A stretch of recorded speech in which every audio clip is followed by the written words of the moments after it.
chemical industry is a very traditional industry. High entry, high exit barriers, hazardous products, not easy to buy.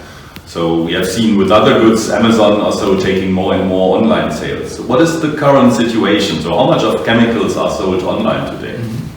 So the current situation depends on what region you're looking at. When we go back to China again, in China the usage of chemical digital marketplaces and platforms is very widespread. So B2B chemical marketplaces reach around about $30 billion revenue in 2017. So they are pretty successful there, and we're seeing a growth also in other countries and regions. So digital chemical trade already works in many regions, and there are some others that are still evolving and that maybe need some more time.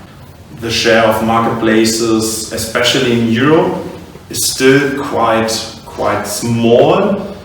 But beside that fact, it's one of the fastest growing industries within Europe.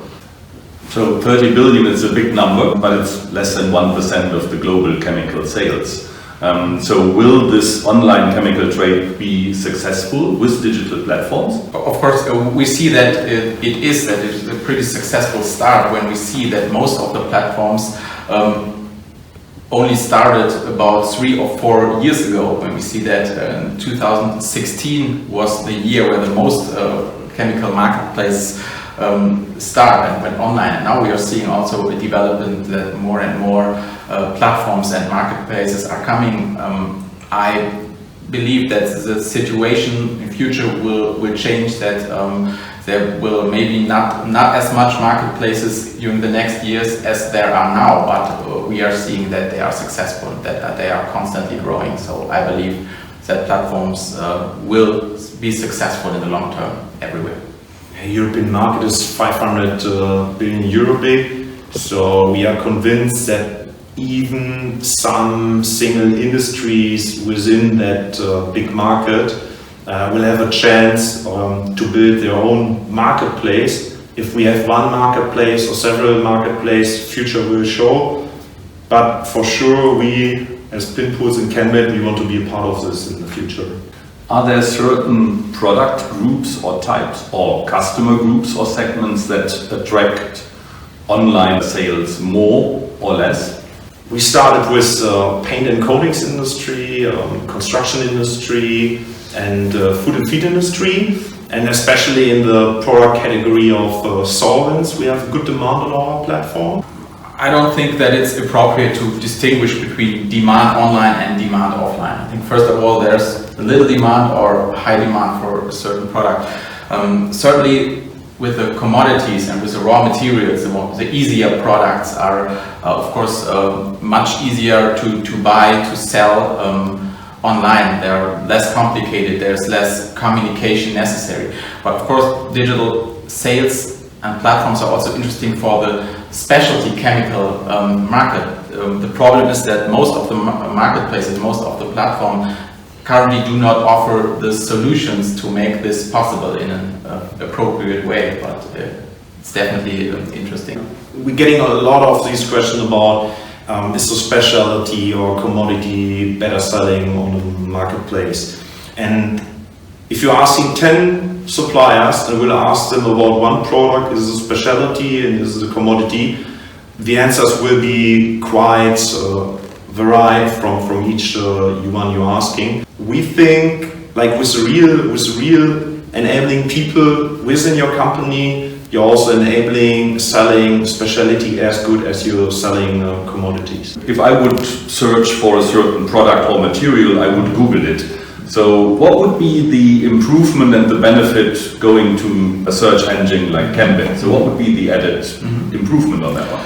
I see there are several benefits that meta search engines can offer. First of all, it's the comparability, of course, since search engines, meta search engines collect informations from different marketplaces and make them accessible and filterable and make it possible to access them in a standardized and centralized way. So this makes it much easier for the buyer to look for new suppliers and to find the most suitable product, since for the buyer it's not necessary anymore to jump between different marketplaces and to do the same search queries over and over again.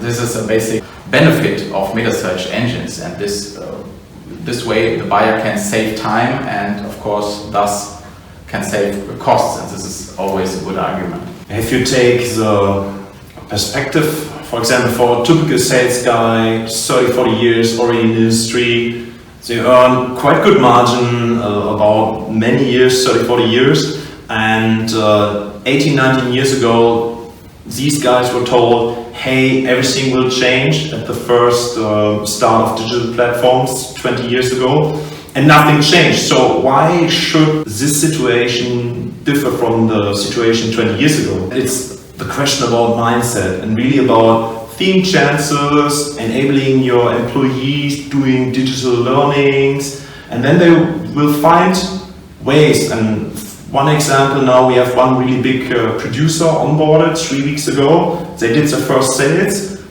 It was hard to onboard the internal sales team, but now we see, okay, other salespeople asking within the organization, okay, how have you done it?